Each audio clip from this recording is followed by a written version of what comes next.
სალამი ყველა 13 საათი შესრულდა სრულიად საქართველოში, რაც იმის მაუწყებელია, რომ დიდი შესვენებაა აჭარის საზოგადოებრივი მაუწყებლის ეთერში. ანი ნინიძე და გიორგი წულაია ვიქნებით თქვენთან ერთად. მოგესალმებით. საინტერესო თემები გველოდება ტრადიციულად და გვეწვნენ ასევე მნიშვნელოვანი სტუმრები, რომელთან ერთადაც მე და ანი სიამოვნებით ვისაუბრებთ. მოდით ვნახოთ თუ რა გველოდება დღეს გადაცემაში და მალე დაგიბრუნდებით ეთერში.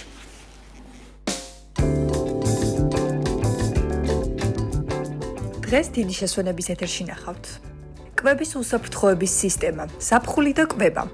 თემაზე ვსლად ისაუბრებს ბიოლოგი, კვების ექსპერტი ლალი შამუგია. უნიბათუმი ინოვაციური საგანმანათლებლო ცენტრი, სტუმრად საგანმანათლებლო ცენტრის ხელმძღვანელი თენგო დოლიძე და საგანმანათლებლო ცენტრის დამფუძნებელი მარინა აბაშიძე. აჭარის მუზეუმები და სეზონის შეჯამება, სტუმრად აჭარის მუზეუმების გაერთიანების დირექტორი თეონა ზოიძე. პირდაპირი ჩართვით თელავიდან მერინა აკაშიძე შემოგვიერთდება. და ბოლოს ბათუმის სახელმწიფო მუსიკალურ ცენტრში ნუნო დუღაშვილის საღამო გაიმართა. სტუმრად მომღერალი, პარლამენტის წევრი აჩიკო ბერიძე და საქართველოს ქალთა კამერული ორკესტრის ხელმძღვანელი, მუსიკოსი დავით მაზანაშვილი.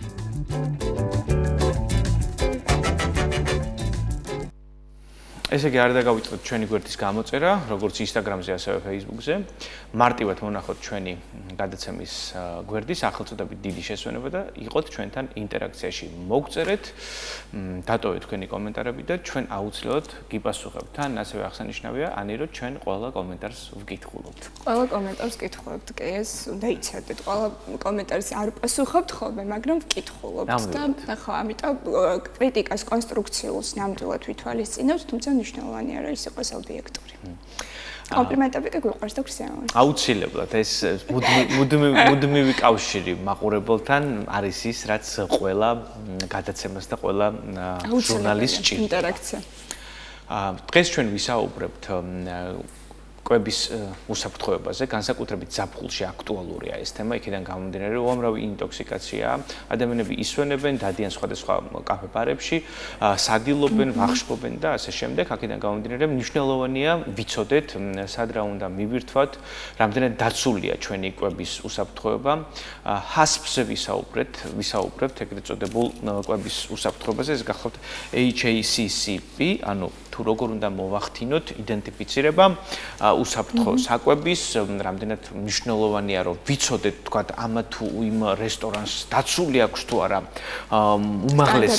უმაღლესი ზომები და სტანდარტები, იქიდან გამომდინარე რომ ზაფხულში მალფუჭებადი პროდუქტები სწრაფ განაგრძობს და შესაბამისად მნიშვნელოვანია ვიცოდეთ რითი ვიკვებებით. სწორედ ამ თემას ასაუბროთ, მოვიწვევთ საინტერესო სტუმარი, ბიოლოგი, კვების ექსპერტი ლალი შამუგია, რომელსაც მოვიწვევთ ჩვენთან ეთერში. მობრძანდით ქალბატონო ლალი. გამარჯობა.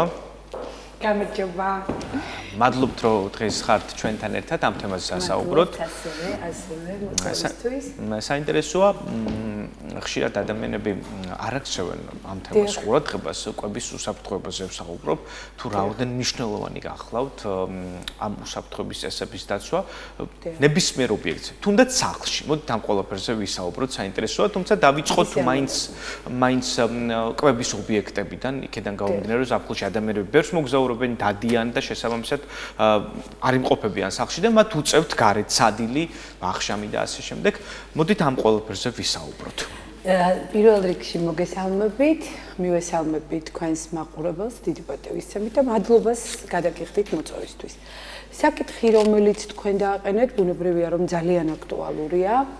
ვინაიდან საკვები პირდაპირ უკავშირდება ადამიანის ჯანმრთელობას და უმრავლეს შემთხვევაში მის სიცოცხლესაც კი. შესაბამისად, ბუნებრივია, რომ საკვების უსაფრთხოება, რომელსაც ჩვენ უვნებლობის პარამეტრებს ვეძახით, სურსათის უვნებლობის სპეციალისტები, უნდა იყოს დაცული და უნდა იყოს დაცული თავისი წესებით და ნორმებით. ამისთვის არსებობს სურსათის უვნებლობის სისტემის, როგორც მეცნიერების, როგორც სამეცნიერო დისციპლინის რეგულაციები.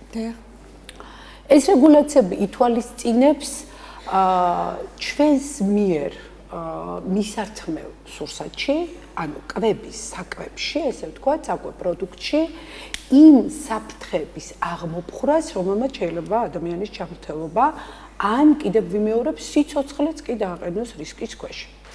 ამ საფრთხების იდენტიფიცირებას ჩვენ ვაკეთებთ სურსათის უვნებლობის ექსპერტები სამ კატეგორიად. ეს არის ფიზიკური, ქიმიური და მიკრობიოლოგიური საფრთხეები. ნახეთ და აქვე მე აუცილებლად მინდა უთხრა მაყურებელს, რომ ხშირად არის ხოლმე, როდესაც არის, აი ვთქვათ, არასწორი განმარტება, რა არის მავნე სურსათი. და რა არის უვნებელი სურსათი. როდესაც მომხმარებელს ვეკითხებით ხოლმე ხშირად, ან თუნდაც საწარმოში დასაქმებულ პერსონალს, რა არის მავნე სურსათი? ის პასუხობს, რომ ეს არის ვადაგასული სურსათი მაგალითად. სურსათი, რომელიც აი ცხოველი, რომელიც არ არის სასაკლაოზე დაკლული.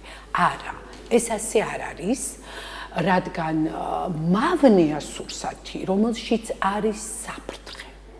თუნდაც ერთეული საფრთხე. მაშინაც კი თუ კი ვადა აქვს პროდუქტს და გათვალისწინებულია იქ რა ვიცი პირუტყვის დაკლის წესები მიუხედავად რა თქმა უნდა ანუ ჩვენ უნდა გავმიჯნოთ ერთმანეთისგან მავნე და უვნებელი სურსათი. მაგრამ საკითხი დგას მე კიდევ სხვანაირად, ხო? ანუ მაშინ, როდესაც ვადაგასულია სურსათი, როდესაც ტემპერატურული რეჟიმები დარღვეულია, მაშინ მივირთვათ ეს ვადაგასული სურსათი თუ ის მავნე არ არის. არა, რა თქმა უნდა. აი ვადაგასული ბოდიშით რომ გაწყვეტნებთ, ვადაგასული აპრიორი ნიშნავს მავნეს, ხო? არა. აი ამის თქმა მინდა ზუსტად. ნახეთ, ანუ არ ნიშნავს აპრიორი მავნეს, მაგრამ ნახეთ წინა პირობაა რომ ის იყოს მავნე.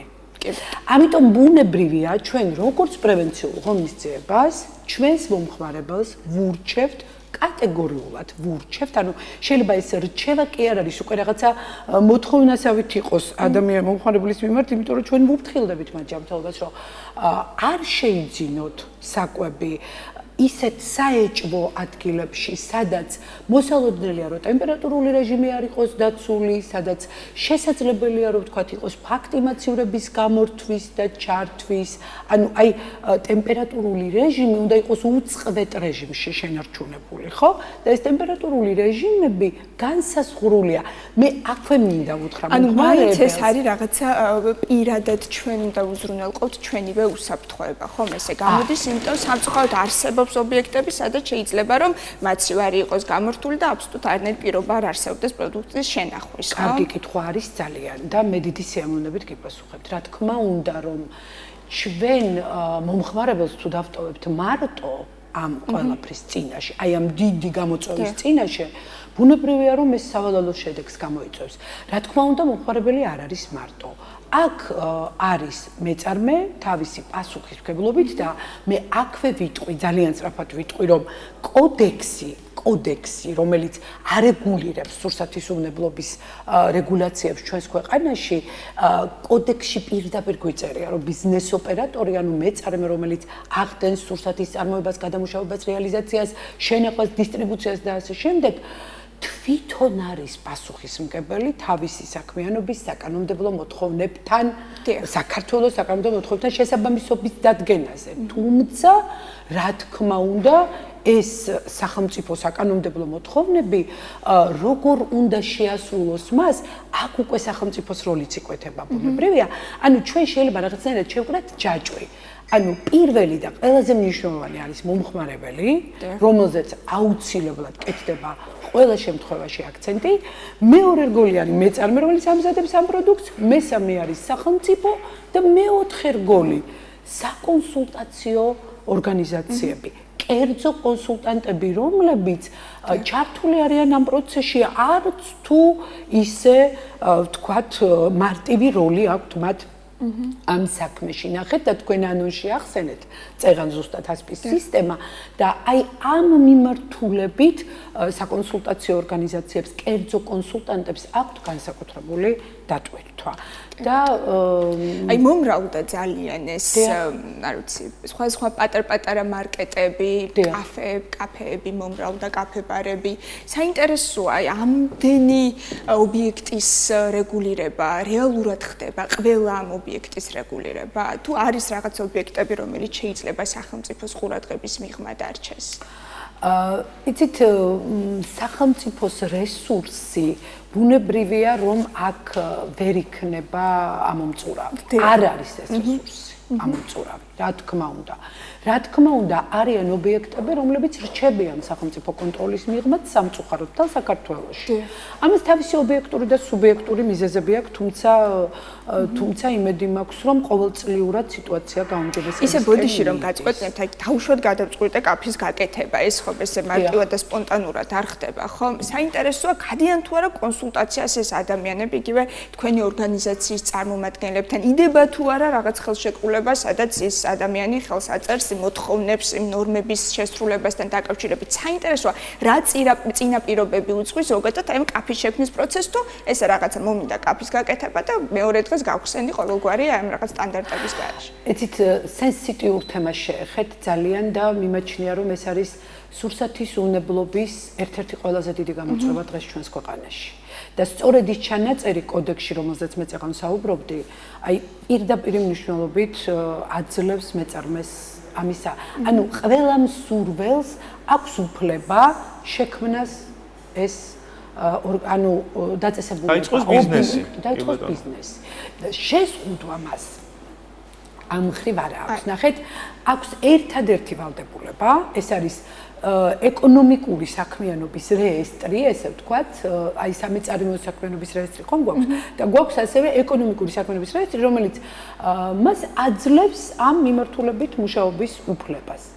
და ამის შემდეგ ის უკვე გადადის, ესე ვთქვათ, სახელმწიფო კონტროლის ქვეშ ექცევა, იმიტომ რომ უკვე იდენტიფიცირებულია როგორც ბიზნეს ოპერატორი და შემდეგ ექვემდებარება სახელმწიფო ორგანოებიდან კონტროლს. რაც მე ვფიქრობ, ჩემი აზრით, როგორც სპეციალისტის, რომელიც ჩართულია ამ პროცესში და უყურებს ამ მოვლენებს არაში გარედან, არამედ უშუალოდ შუაგულშია, ანუ მე შემიძლია დაადასტურებულად გითხრათ, რომ აუცილებელია გარკვეული ტიპის ცვლილებები ამ მიმართულებით, რომ მე რა თქმა უნდა შეზღუდვისკენ არ მოუწოდებ. რა თქმა უნდა, ჩვენ ადამიანებს უნდა მივცეთ თავისუფალი არჩევანის გაკეთების უფლება, მაგრამ ყველაზე დიდი გამოწვევა, კიდევ ერთი გამოწვევა, ეს არის არაპროფესიონალიზმი. და აი, როდესაც ვთქვათ, საუბარი არის პერსონალის საწარმოს პერსონალის ცოდნაზე, მათ კვალიფიკაციაზე, თქვენ ვერ წარმოიდგენთ ჩვენ ანუ ზოგადად ქვეყანაში რამდენი პრობლემა არის ამ მიმართულებით. ცოდნა და უმრავლეს შემთხვევაში ნიჰილისტური დამოკიდებულება. ნახეთ, ეს არის ფორმალობა. აი მოვიდა რაღაცა შეამოწმა, წავიდა აი ხვალდაზე, ვთქვათ, რა თქმა უნდა, სხვადასხვა ტიპის არიან ეს ჩვენი ბიზნეს ოპერატორები, ხო? თითოეული ადამიანი, როგორც ჩვენ ერთმანეთისგან განსხვავდებით, ასევე განსხვავდებიან ეს მეწარმეები ერთმანეთისგან. ზოგს აქვს მაღალი პასუხისმგებლობა, ზოგს დაბალი და ზოგს საერთოდ არ აქვს პასუხისმგებლობა. ასევე ზოგი არის ძალიან მცოდნე, ზოგი არის ნაკლებად პროფესიონალი, ზოგს საერთოდ არ გააჩნია ასეთი ცოდნა. შესაბამისად, ის იკრებს გუნდს, ხო, რომელსაც ეს ცოდნა არ აქვს. ეს უკვე პირდაპირ მნიშვნელობით საფრთხეს ქმნის მომხმარებელისთვის, იმიტომ რომ უცოდინარი ადამიანი ერთ-ერთ შემთხვევაში ვერ შექმნის ღირებულ პროდუქტს, ხო მართალია? აქ უკვე მივდივართ გარდა კეთილსინდისიერებისა კონკრეტული ბიზნეს ოპერატორის, ასევე სახელმწიფო კონტროლზე, ხო? აქედან გამომდინარე, მოდით ვთქვათ ის ძირითადი წესები ღია ეთერში, თუნდაც დამწყები რესტორატორებისთვის, დიასახლისებისთვის, ან თუნდაც ელემენტარულად იმ ადამიანისთვის, ვისაც არ აქვს ინფორმაცია თუ როგორ უნდა დაიცვას ეგრეთ წოდებული ძირითადი საბაზისო ჰასპის და კვების უსაფრთხოების წესები. მე მსმენია, რომ თითქოს არ შეიძლება ქათმის ხორცის და ძროხის ხორცის ერთად მოთავსება. მსმენია, რომ არ შეიძლება ყველის მოთავსება ახლოს კვერცხთან და ასე შემდეგ, ხო?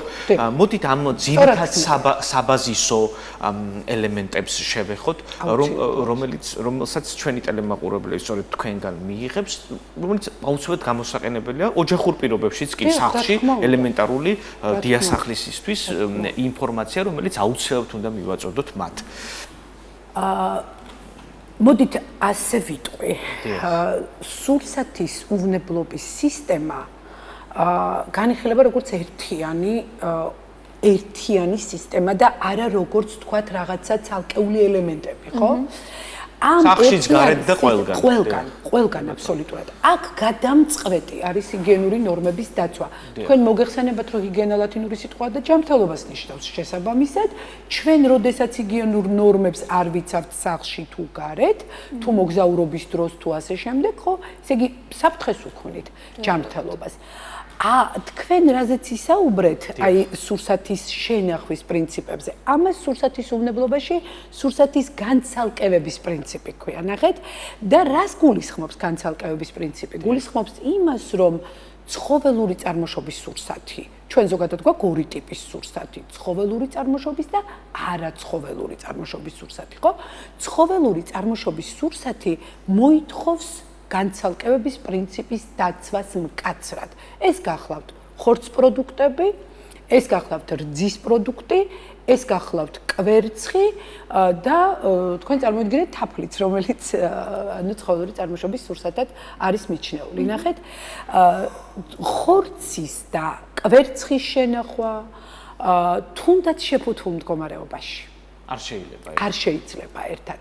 ანუ ნახეთ, ჩვენ ყოველთვის ვიძლევით რეკომენდაციას სურსათის უვნებლობის ექსპერტები, რომ განცალკევების პრინციპი თქვენ დაგიცავთ ჯანმრთელობის დაზიანებას. გარკვეულწილად, რადგან აქ ჩვენ საქმე გვაქვს ძალიან ცნობილ თემასთან სურსათის უვნებლობაში, ეს გახლავთ ჯვარედინი დაბინძურება, კონტამინაცია.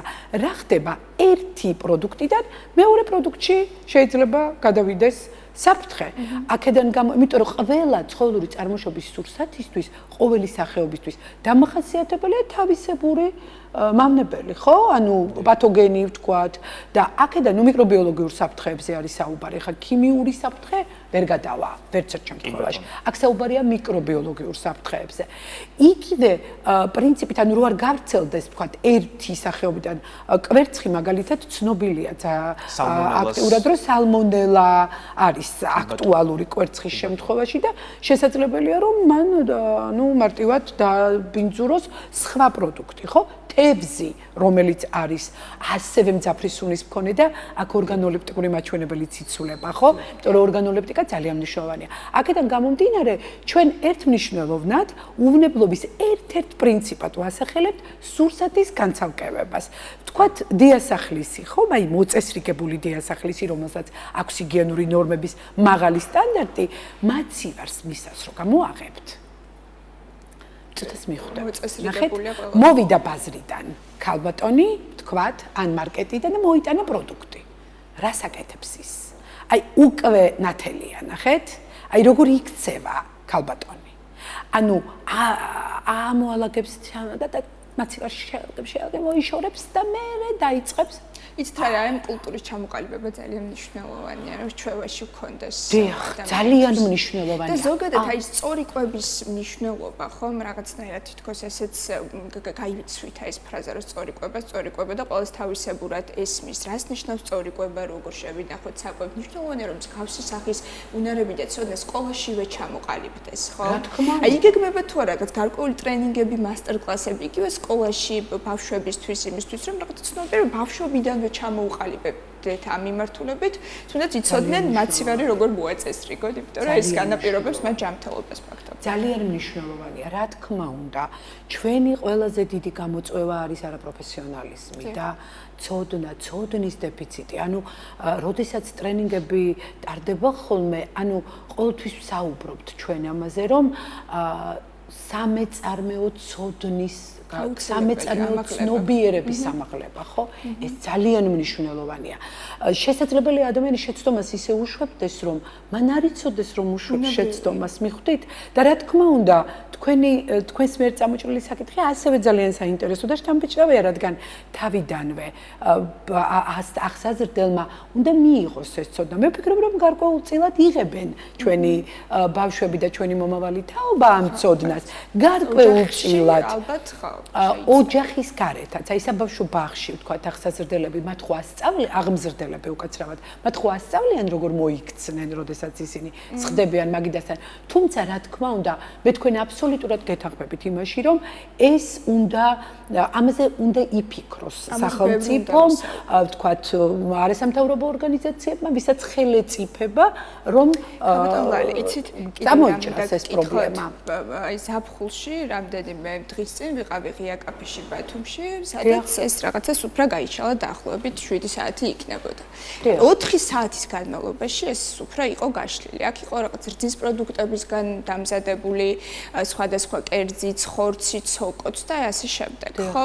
ეს იყო ღია კაფე, მზის სხივებით ეცემოდა მაგიდას. აი ამ შემთხვევაში რა ხდება? რამდენ საათ შეიძლება გაწლოს საკვებმა გაფუჭების გარეშე, როცა ვსაუბრობთ აი ეს რაღაც ღია კაფეზე, სადაც ტემპერატურული ნორმები არ არის დაცული და ასეთ შემთხვევაში მე მაქვს პასუხისმგებლობა პირადად შევჭამ თუ არა თუ თავად აი ამ კაფის მესვევრებმა უნდა გააკონტროლონ და საჭირო დროს აიღონ ეს კერძი მაგიდიდან. დროულად უნდა მიიღო. ბუნებრივია, რომ თქვენ არ გაქვთ პასუხისმგებლობა. თქვენ შეიძლება ვერცად ცნობიერებთ, რომ ხართ საფრთხის წინაშე, ხო? მე ძალიან ბევრი მეგობარი მყავს, ჩემს ირგვლივ ძალიან განათლებული ადამიანები, ძალიან ნიჭიერები, ძალიან წარმატებულები თავის საქმეში, რომლებიც ხშირად ისეთ შეკითხვას მისმოვენ, გავოცდები ხოლმე, რომელსაც მათ არ იციან. ანუ რა თქმა უნდა, კერძის ტემპერატურული რეჟიმი არ უნდა დაირღვეს. ანუ ჩვენ ორი ტიპის ტემპერატურა გვაქვს ნახეთ ზოგადად სურსათის უნებლობაში. ეს სურსათის უნებლობა მეცნიერებაა, ჩემო ძვირფასებო, ეს არ არის რაღაცა ესეთი რაღაც მარტივი. ეს არის მეცნიერება, რომელიც მეცნიერებათა სხვადასხვა სახეებს აერთიანებს. კიდევ ეს არის ურთულესი მეცნიერება, სამეცნიერო დისციპლინა, რომელიც აერთიანებს ბევრ სხვადასხვა მეცნიერებას და ნახეთ ახლა ის ზუსტად შპარგალკას ესე ვთქვათ, ხო, ვერ გიკარნახებს უკაცრავად. ხო, ანუ ზუსტად მინიშნებას ვერ მოგცემს, აი ზუსტად ვერ გეტყვის რომ შენ ამდენი საათი დადე ეს პროდუქტი და მე აიღე, ხო? ეს შეუძლებელია. ამიტომაც არის სწორედ მნიშვნელოვანი ამ სამეწარმეო ცნობიერების ამაღლება, რომ მომხმარებელს რა თქმა უნდა შენ ცხოველური სურსათი, მალფუჭებადი სურსათი გვაქვს ჩვენ ასეთი ტერმინი სურსათის უნებლობაში, დიდხანს არ დაუყოვნო მაგიდაზე და საერთოდ ნუ დადებ ისეთ მაგიდაზე უფრო სწორად სურსათს, სადაც ტემპერატურული რეჟიმი დაცული არ არის, რადგან ჩვენ გვაქვს ორი ტიპის ტემპერატურა. ერთი ეს გახლავთ უშუალოდ სურსათის ტემპერატურა, რომელიც დადგენილია ცხოველური წარმოშობის სურსათისთვის. მაგალითად, საყოველთაოდ ცნობილია, რომ ხორცის ტემპერატურა, ახალი ხორცის ტემპერატურა, ეს ჩვენ კანონში გვიწერია 91 დადგენილებაში, არ უნდა გაცდეს 10 გრადუსს გაგრილებული ხორცის ტემპერატურა. ანუ თქვენ თუნდაც აი გიორგი მეკითხებოდა, აი როდესაც მოვიტანე მე ვთქვათ, ხორცი შევიძინე, ხო? აი შეძენის დროს, როგორ წარმოგიდგენიათ, რამდენი ადამიანი ამოწმებს ტემპერატურას? ძალიან ცოტა, თითქმის არავინ. ძალიან ცოტა, თითქმის არავინ, ხო? ანუ ეს აი მოდით ის მაცივრის გადანაწილების პრინციპი ბოლომდე გითხარით. დიახ, ანუ მაცივრის გადანაწილების ანუ განცალკევების პრინციპი ქვია ამას. მოიტანა ბაზრიდან დიასახლისმა. მოიტანა ბაზრიდან დიასახლისმა. და ყველაფერი ერთად შეავდა? და ყველაფერი ვთქვათ ერთად ჩადო მაცივარში. რაც რა თქმა უნდა კატეგორიულად არასწორია. განსაკუთრებული სიფრთხილის გამოჩენა არის საჭირო კვერცხის მიმართ, თევზის მიმართ, წვანილის მიმართ. ანუ ნახეთ, ბოსტნეული და მწვანილი, რომელიც თქვენ წარმოიდგინეთ, რომ მიკრობიოლოგიურად ყველაზე მეტად დაბინძურებულია. იმიტომ რომ უმრავლეს შემთხვევაში ის ექვემდებარება ტრანსპორტირებას, ხო? რომელსაც ცოცხლად მივირთმევთ ხოლმე ძირითადად. რომელსაც ცოცხლად მივირთმევთ და ვრეცხავთ. ანუ ყველაფერი განცალკევდება და ისე მოთავსდება. აუცილებლად კონტეინერებში სხვადასხვა თაროებზე. ანუ გაყინული სურსათი, ვთქვათ, გაყინული სურსათის ადგილას საყინულეში, ხორცი თავდახურულ კონტეინერში აუცილებლად ქვედა თაროზე, რომ მაინც რაღაც მომენტში წვეთას არ კონდეს ადგილი და ბოსტნეული და მწვანილი სასურველია და მისაღებია გაირეცხოს, შეშრეს საწურზე და შემდეგ კონტეინერით ასევე განთავსდეს იზოლირებულად. თევზი იზოლირებულად. აი ეს არის ძალიან მნიშვნელოვანი. ძირითადი რეკომენდაცია. კვერცხი, აქვე ვიტყვი, გიორგი, ანუ ეს ძალიან მნიშვნელოვანია. ხშირ შემთხვევაში თქვენ მოისმენთ ხოლმე, რომ კვერცხის გარეცხვა ამცირებს მის ვადას. მე მსმენია, რომ კვერცხის გატეხვასაც მისი წესები აქვს. სხვა არ უნდა მოხდეს ინტერვენცია კვერცხში, ხო, ზედაპირი უნდა იყოს დაცული, ისე უნდა. არა, გატეხილი კვერცხი უნდა გამოვყოთ უნდა და ის, ანუ თქვათ, მეორადი გადამუშავებისთვის შესაძლებელია გამოვიყენოთ, თქვათ, რაღაცას აცხობს დიასახლისი და გადადებს ამას, მელანჟს გააკეთებს და გამოიყენებს. მაგრამ აი ტაფამწვარისთვის, თქვათ, შესაძლებელია, რომ ჩვენ ეს არ უნდა დავასრულოთ ჩვენი ძალიან საინტერესო საუბარი. ცხელი ხაზი თუ არსებობს, როდესაც დგება ინტოქსიკაციის თუ გარკვეული მოწამვლის შედეგი კაფეში მიირთვა კონკრეტულად პიროვნებამ, თუ არის ეს ცხელი ხაზი, რო გითხრათ ამის შესახებ და ნელ-ნელა დაგემშვიდობებით. დიახ, ცხელი ხაზი არსებობს, სახელმწიფოს აქვს გარემოს დაცვისა და სოფლის მეურნეობის სამინისტროს აქვს 1501 ცხელი ხაზი, სადაც შესაძლებელია დაფიქსირდეს პრეტენზია ინტოქსიკაციის ან ნებისმიერი სხვა დარღვევის შესახებ, დიახ და რეაგირება ხდება სწრაფად. მე რამდენადაც ვიცი, რეაგირებს ამაზე სახელმწიფო სტრუქტურები და შესაბამის პასუხსაც ატყობინებენ ჩვენს იმ მომხმარებელს, რომელიც დაზარალდა ამ შემთხვევაში. მე ძალიან დიდი სურვილი მქონდა, რომ ჰასპის სისტემაცაც შევხებოდით და მე თქვა და თუ დრო გვაქვს 2-3 წინადადებით ვიტყვი რომ ანუ საქართველოს მოქმედი კანონმდებლობით ყველა მეწარმეს რომელიც ანუ მუშაობს სხვადასხვა პროფილური წარმოებით წარმოება გადამუშავების თუ რეალიზაციის თუ დისტრიბუციის კუთხით აქვს ვალდებულება დანერგოს საფრთხის ანალიზისა და კრიტიკული საკონტროლო წერტილების სისტემა ეს გახავთ ეს ეგრეთ წოდებული ჰასპი ჰასპების უსაფრთხოება დიახ რომელიც აწესებს მუშაობის მაღალ სტანდარტს და მას აქვს თავისი უპირატესობები. ძალიან ბევრი შემთხვევა არის გამოკვეთილი დღეს ბაზარზე, როდესაც ხდება თაღლითური ჯგუფების მიერ ობიექტზე შესვლა და უბრალოდ პირდაპირ მოტყუება ამ მეწარმეების. ამ შემთხვევაში მეწარმე ნაწილობრივ დაუცველია და მე მინდა მივმართო, მე მინდა როგორც სპეციალისტმა რჩევა მივცე, ხა მიმართვა შეიძლება ცოტა ხმამაღალი ნათქვამი იყოს, რჩევა მივცე ჩვენს ძვირფას მეწარმეებს, რომ მოითხოვონ კომპეტენცია. ამ შემთხვევაში ისინი პირდაპირ არიან ამ ადამიანების წინაშე და შეიძლება დარჩნენ მოტყუებულები. რადგანაც მე თვითონ პირადად ხშირად მქონია ეს შემთხვევები, როდესაც თაღლითური ჯგუფების მიერ ანუ დაშვებული შეცდომების გამოსწორებაში თქვათ დავხმარები ვართ ადამიანებს როგორც სპეციალისტები, ანუ ისინი ამ შემთხვევაში ორმაგად ზარალდებიან და ამიტომაც მე მათ ვურჩევდი, რომ მოითხოვონ კომპეტენცია. კომპეტენცია ნიშნავს მათ პროფესიულ განათლებას, მათ მიერ, თქვათ, გავლილ სწავლებებს, ანუ ვინ და როგორ მისცეს მას უფლება, რომ დანერგოს ეს სისტემა, ხო? და კიდევ ერთი და დავასრულებ, ანუ ასევე მინდა უთხრა ჩვენს მეწარმეებს, ეს ძალიან მნიშვნელოვანია და განსაკუთრებულად წამოიჭრა ბოლო დროს საკითხი იმის შესახებ, რომ ჰასპის სისტემა ექვემდებარება აუდიტს. სახელმწიფო კონტროლის მექანიზმებს დაემატა კიდევ ერთი სახე, რომელსაც ქვია აუდიტი. შესაბამისად, ეს ტყუილი, რომელიც ვიღაც თაღლითმა თავს მოგახვია, აუცილებლად გამოჩნდება და ასეთ შემთხვევაში მეწარმე დაზარალდება. ამიტომ შესაძლებელია, რომ მათ ანუ იცით, გაიარონ თავიდან რაღაცა კონსულტაციები გაიარონ, რომ მე უცებ არ აღმოჩნდნენ დაზარალებულები აუდიტის დროს, ხო?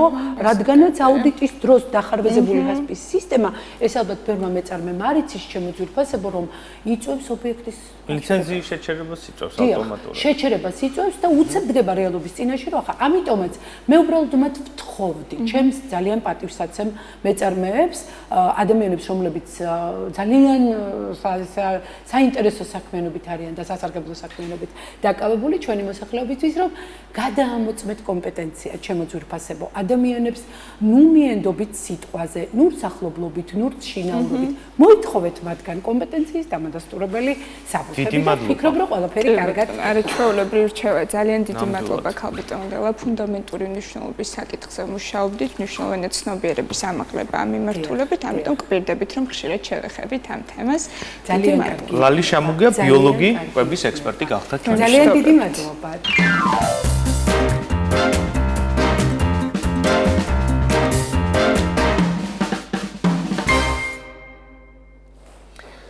განვაგრძობთ გადაცემას. საინტერესო თემა იყო, იმიტომ რომ ძირითადად ესე იგი ისეთ დეტალებს არ ვაქცევდით ხოლმე ყურადღებას, რაც მნიშვნელოვანია ჩვენი ჯანმრთელობისთვის. კი და მეწარმეების მიმართ მომთხოვნები ვართ და ასე უნდა ვიყოთ კიდეც და ძალიან სწორია ეს მიდგომა და სკეპტიციზმი ზოგადად საჭიროა რომ იყოს ჩვენი ანალიტიკის ნაწილი, თუმცა მეწარმეც ასევე თურმე შეიძლება თაღლითობის მსხვერპლი გახდეს, მოკლედ ძალიან კომპლექსური და მრავალშრიანი საკითხია და ვიკვლევდით სწორედ ამ თემას და კიდევ ხშირად შევეხებით. გიორგი, მოდი გავიხსნათ ახლა ჩვენი თავი პროფესიული ორიენტაციის ძებნის პროცესში, ხო? როცა ვიყავით აბიტურიენტები, ვირჩევდით პროფესიას. ზოგიერთ მოკლედ 18 წლის ასაკში იცოდა თუ რომელ სფეროს სურდა გაჰყოლოდა და თავისი პოტენციალის რეალიზება მოეხდინა, თუმცა 18 წლის ასაკში იცოდა რა გსურს, ეს ძალიან რთულია, ხო? ბევრი ყოყმანობს, ორჭოფობს და აი ამ ორჭოფობის დროს მნიშვნელოვანია მოხვდეთ საჭირო დროს, საჭირო ადგილას და კვალიფიციური ადამიანებისგან მივიღოთ რჩევები. სწორედ ასეთ სივრცეზე ვისაუბრებ, ისინი განამხოლოდ აბიტურიენტებს ეხმარებიან გეზის პოვნაში, ამას გარდა კიდევ ბევრ მნიშვნელოვან აქტივობას ახორციელებენ, თემაზე ვრცლად ისაუბრებენ ჩვენი სტუმრები თენგო დულიძე, საგანმანათლებლო ცენტრის ხელმძღვანელი და მარინა აბაშიძე, საგანმანათლებლო ცენტრის დამაარსებელი. მოგესალმებით. გვახარებს თქვენი სტუმრობა.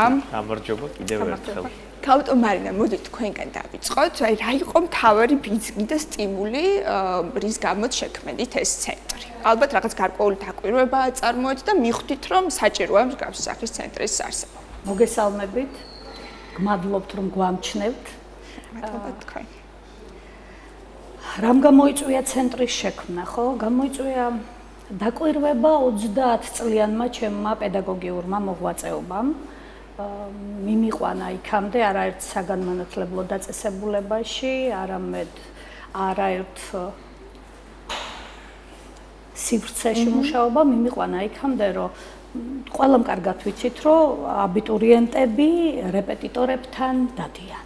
არ კმარა ის, რასაც ეს არის რეალობა უკვე დიდი ხანია სამწუხაროდ და მე ამაში უკვე 33 წელი ამ საქმით დაკავებული ვარ. ჩემს აბიტურიენტებს უკვე აბიტურიენტები ხავთ და წარმატებით მოღვაწეობენ. შეიქმნა და გაჩნდა ამის მოთხოვნა, იმიტომ რომ როცა ყველაფერი ერთ სივრცეშია, პროფესიონალებთან არის, ეს კომფორტულია ბავშვისთვისაც, მშობლისთვისაც, დრო, რომელიც ასეთი ძვირფასი რესურსია, იზოგება, გზებში არ იკარგება, ბავშვები უსაფრთხოდ არიან და არის პროფესიონალებთან ღებულობენ განათლებას. უსაფრთხოდ არიან ბავშვები ჟღერს ძალიან კარგად, ხო? იმიტომ რომ მნიშვნელოვანია, რომ გუნდი იყოს კვალიფიციური და მართლაც ეს განცდა გქონდეს უსაფრთხოების და იმის, რომ აი ამ გარკვეული კურსის გავლის შემდეგ შედეგი დაიდება, რაც განსაზღვრავს რეალურად ჩვენს მომავალს, ხო? ძალიან საპასუხისმგებლო საკითხია. თენგო მოდი გვესაუბრე პროგრამაზე, იგივე აბიტურიენტების ხელშეწყობა ვახსენეთ, ესე გეზის მიცემა, რაც ძალიან ნიშანდობლივია. ამას როგორ ახერხებთ, როგორი მეთოდებით? პირველ რიგში მინდა გავაგრძელო, პატარა ამბავი დავამატო, გარდა იმისა, რომ თავარ მიზანზე ისაუბრა ქალბატონმა მარინამ. ჩვენ პირადი საუბრების დროს ჩვენთან ქონია ასეთი აღიარება, რომ სურველთა რაოდენობა იმდენად გაიზარდა, რომ ბოლოს არ ეტეოდნენ ისინი მის სახლში და პრაქტიკულად ყველაფერმა ერთად უბიძგა, რომ ეს უფრო მასშტაბური გამხდარიყო. ხო, ანუ სახლით დაიწყო და შევდგა უკვე იქ. ნახეთ როგორ არის, ჩვენ არაერთხელ გვისაუბრია სხვადასხვა დროს, რომ სამყარო რაღაც მინიშნებებს გაძლევს რა და სწორედ ასეთი მინიშნება იყო ეს ამბავი.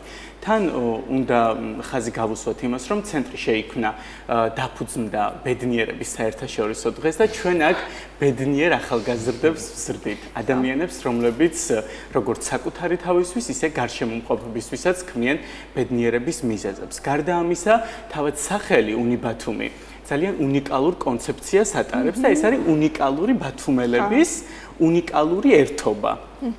სწორედ ამიტომ გამოვიდა ეს ყველაფერი ასეთი საინტერესო. ცხადია, უსაფრთხოების ამბავში ჩვენ არ გულისხმობთ, რასაკვირველია პროფესიონალიზმი არის ძალიან მნიშვნელოვანი, მაგრამ ამასთან ერთად მნიშვნელოვანია გარემო და ის უსაფრთხოების ის სტანდარტები, რომლებიც არსებობს და რომელსაც ჩვენ ვაკმაყოფილებთ. უსაფრთხოება მეტაფორული და პირდაპირ მნიშვნელოვანია. აბსოლუტურად სწორია და დიდი მადლობა ანი, რომ ამას ხაზი გავუსვით, იმიტომ რომ ჩვენთან ყველა ის სივრცე იქნება ეს კორიდორები დასვენების თვის განკუთვნილი ადგილები, აუდიტორიები თუ ასე შემდეგ აღჭურვილია ყველა შესაბამისი ინვენტარით.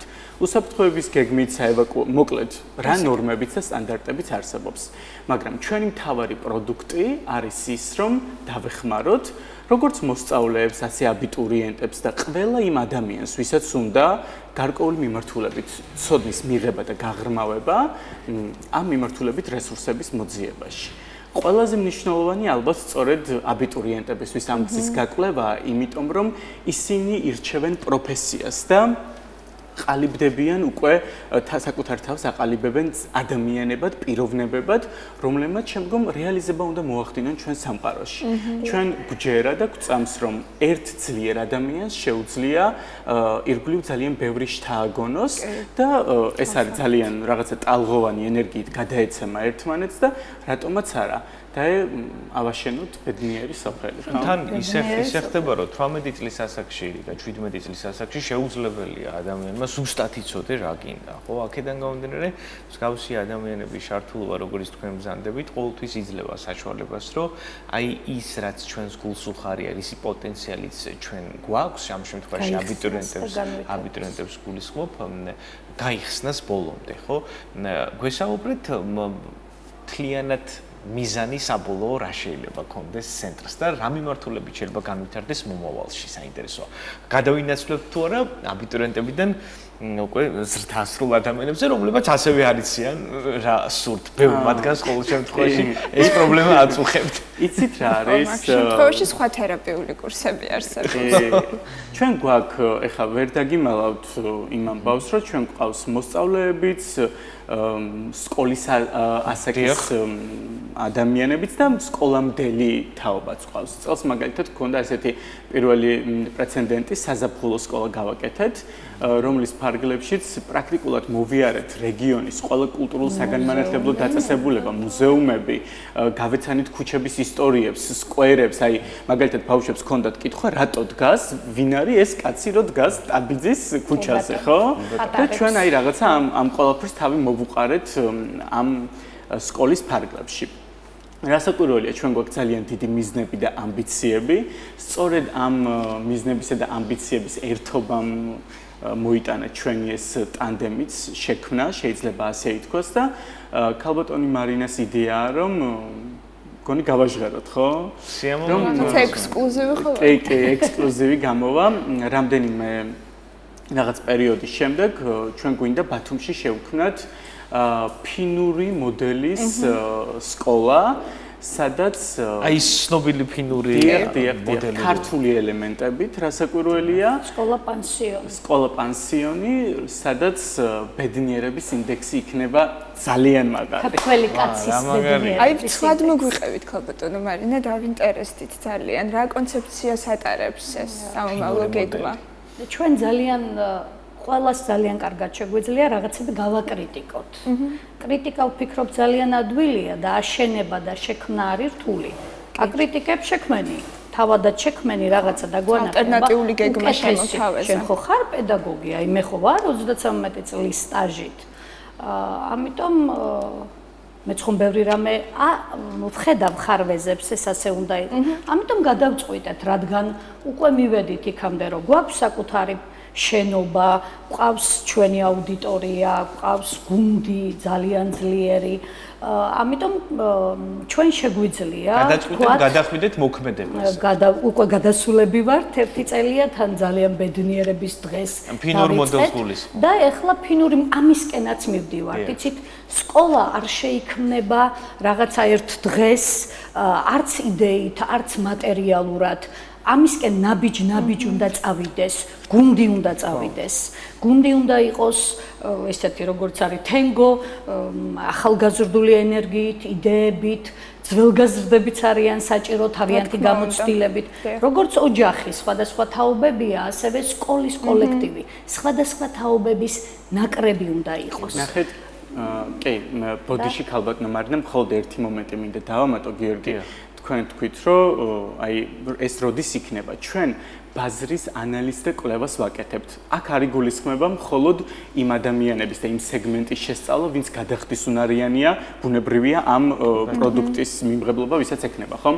ჩვენ ანალიზს ვაკეთებთ იმ კუთხითაც, ვინ შეიძლება იყოს ბედნიერების სკოლაში მასწავლებელი, მოწვეული სპიკერი, მენტორი, ტრენერი, კოუჩი და ასე შემდეგ. ამისთვის ჩვენ უკვე აქტიურად თანამშრომლობთ მაგალითად მწერალთა სახლთან, როგორც გითხარით, უკვე გქონდა არაერთი პროგრამა, ერთობლივი პროგრამები მუზეუმებთან, ხო? და ჩვენ გვექნება წელს ასეთი გაკვეთილები, აი სექტემბრიდან დავიწყებთ უკვე, ეს იქნება გაკვეთილები, რომლებსაც კონკრეტულ დაწესებულებებს მოვარგებთ და გვექნება ამის პილოტი იქნება ბუნებრივია ეს, მაგრამ ჩვენ გვექნება ესე იგი ჩვენ ვიქნებით განმახორციელებლები, ინტეგრირებული გაკვეთილები, ბუნებრივია იმ კონკრეტული დაწესებულების, კონკრეტული მიმართულებების ხელმძღვანელებთან ერთად, რათა ნახეთ იგივე აბიტურიენტებს რო დავუბრუნდეთ, უფრო ნათლად დაინახონ, რას ნიშნავს, როცა ვიქნები მარკეტინგის მენეჯერი, თუ ჩავაბარეთ მარკეტინგის მიმართულებაზე, ხო? ან უფრო ნათელი რომ იყოს მისთვის და 4 წელი რო არ დაჭირდეს იმის გააზრებაში შემდგომ რა ელოდება. გარდა ამისა, ჩვენ ერთი ძალიან კარგი გამოცდილება გვქონდა პროფესიული თვითგამორკვევის ფორუმი, რომელშიც ძალიან ბევრ საინტერესო სპიკერს მოვუსმინეთ და მათი პრეზენტაციები ვნახეთ, ხო? ოღონდ ნახეთ, არა იმის შესახებ თუ როგორია მაგალითად, როდესაც ხარ კომპანიის დამფუძნებელი, არამედ რას ნიშნავს და რას აკეთებ, როდესაც ხარ კომპანიის დამფუძნებელი. რას ნიშნავს, როდესაც ხარ ქუჩის მხატვარი, ხო? რა სირთულეებთანაა ეს დაკავშირებული, იმიტომ რომ ზოგჯერ ძალიან ხშირად ხდება ხოლმე, რომ ჩვენ მოგვაწონებენ პროფესიას, მაგრამ 4 წელი რომ გავა, მე აღმოჩნდება, რომ ჩვენ არ გვაქვს იმისთვის არც შესაბამისი უნარები და არც სურვილი არ გვაქვს, რომ ის გზა გავიაროთ. ჩვენ ზუსტად ამის ჩვენება გვინდა და ბედნიერება სწორედ მთავარი რაღაცა კანონზომიერება ის არის, რომ თავიდანვე იცოდე, რაში დებ შენს მთავარ ინვესტიციას. ფაქტობრივად, აი თვით კრიტიკის მნიშვნელობაც არის წამოწეული, ხო? იმიტომ რომ ხშირად ობიექტურად ვერ აღიქვამენ ადამიანები საკუთარ პოტენციალს, ამბიციები უფრო მეტია ვიდრე პოტენციალი და შესაძლებლობები და ასე შემდეგ. ძალიან მნიშვნელოვანია, რომ ეს კრიტიკული ანალიზი გავაკეთოთ საკუთარი თავის. გამოკიდება არის ხშირად პროფესიებზე, შეიძლება ოჯახში არის გადაწყვეტ, 18 წლის ადამიანს უჭირს, კი არა 24 წლისასაც უჭირს ყოვნა საკუთარი თავისა, ხო? ჩვენ გვყავს უცხოელი პედაგოგები, მოწვეული უცხოელი პედაგოგები, უკვე სექტემბრიდან რომ ჩვენთან უკვე მოლაპარაკება ძალაშია, ხელმოწერა აკლია მხოლოდ, რომლებსაც უზრუნველყოფთ საცხოვრისით ჩვენთან და ჩვენს ცენტრში ბავშვები ქართულ ინგლისურის მასწავლებელთან თუ ჩინურის მასწავლებელთან გვერდით ეყოლებათ ენის მატარებელი, ვისთანაც მიიღებენ ფასდაუდებელ გამოცდილებას, ესეც გაზრდის ხარისხს. ბუნებრივია. ახალგაზრდა ბოდიშკი, ახალგაზრდა პედაგოგები ახსენეთ და ეს ძალიან საინტერესო საკითხია, ხომ? იმიტომ რომ იყო რაღაცა პერიოდი, როცა ახალი თაობის პედაგოგებს სამწუხაროდ სკეპტიკურად უყურებდნენ და ეს შაბლონური წარმოდგენა არსებობდა, რომ რაღაც აი გარკვეული სტაჟი უნდა გქონდეს ადამიანს და კონკრეტული ასაკის იყოს იმისთვის რომ იყოს რესპექტაბელური პედაგოგი ხო ესეც რაღაცა შაბლონი და ყალიბი იყო და ეს სტერეოტიპები ზოგადად ბევრი არის ხო სოციუმში თუმცა წამოვიდნენ ავანგარდში უკვე ფლაგმანებად ახალი თაობის პედაგოგები რომლებიც თავიანთი მიდგომებით ამტკიცებენ რომ აქვთ ეს ინოვაციური ხედვა საინტერესოა ამ ყოფის სინთეზი როგორ ხდება ეს თაობათა შორის ომი ყოველთვის ყველაფერს აფუჭებს და როგორც კითბება მათ შორის ურთიერთობა იქნება კარგი შედეგი და ჰარმონია ამ ხრივ იმიტომ რომ შეხედეთ მეც ახალგაზრდა შევედი სკოლაში სტუდენტი ვიყავი როცა მყავდა მოსწავლეები და მომეწონა პროცესი არ ვიცოდი თუ პედაგოგად დავრჩებოდი მაგრამ მომეწონა თითქმის ჩემი ტოლები არიან ეხლა ჩემი გაზრდილები რო დადიან ზოგჯერ არც მჯერა რომ გადავთვლით წლებს რამდენი წლით ვარ უფროსი და მე მაშინ ვიყავი არაჩვეულებრივი მასწავლებელი ეხლა რომ ვუყურებ ხო ამ გამოცდილებით მაშინ ახალგაზრდა ვაკეთებდი ბევრს, ვეძებდი, ყველაფრის მიტანა მინდოდა, ინოვაციურად. ახალგაზრდებს გზა უნდა გაუხსნა აუცილებლად.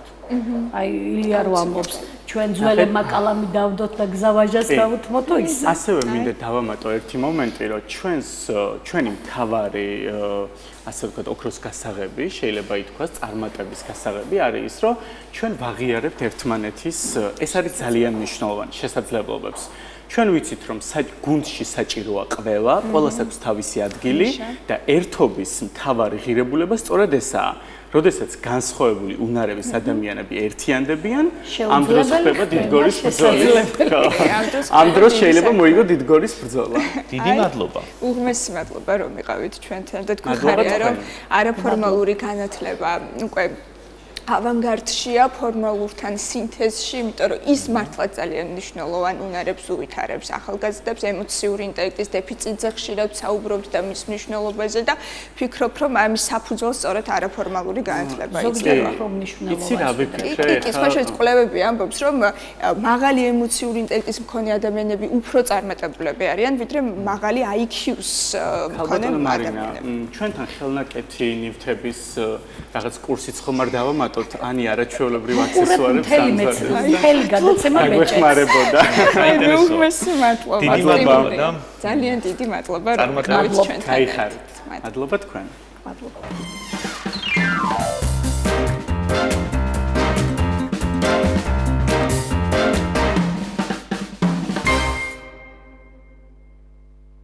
შორის ესეთ საინტერესო შეკითხვას დაუსვამთ ჩვენს მაყურებელს გამომდინარე ჩვენი საუბრიდან რა პროფესიის ხართ ამჟამად და რაზე ოცნებობდით რომ გამოსულიყავით მომავალში ან ახლა რას აკეთებთ და რა იყო თქვენი ბავშვობის ოცნება პროფესიას გულისხმობ მოგწერეთ კომენტარებში აუცილებლად წავიკითხავთ თქვენს თითოეულ კომენტარს ხდება რომ ავირჩევთ პროფესიას გარკვეულ წლებს ცხოვრების უნიშნელოვანი წლებს მიუძღვნით აი ამ სწავლა-განათლებას და შემდგომ აბსოლუტურად სხვა გეზით მიდის ჩვენი გზა თუმცა ამაში ცუდი არაფერი ამიტომ მოულოდნელობებით არის სავსე ჩვენი ცხოვრება აბა შემდეგ თემაზე გადავიდეთ ფაქტობრივად საგანმანათლებლო საკითხს ვაგრძელებთ ხომ და ეს გახლავთ ხელოვნება თეატრი სამი ასული ანი ასე ქვია სპექტაკლს რომელიც გაემგზავრა ესე იგი თელავში და იქიდან ჩვენ ჩართვა გველოდება როგორც ჩართვა და ემზადება ჩვენი კოლეგა მერინაკაშიძე თუმცა მანამ ჩვენ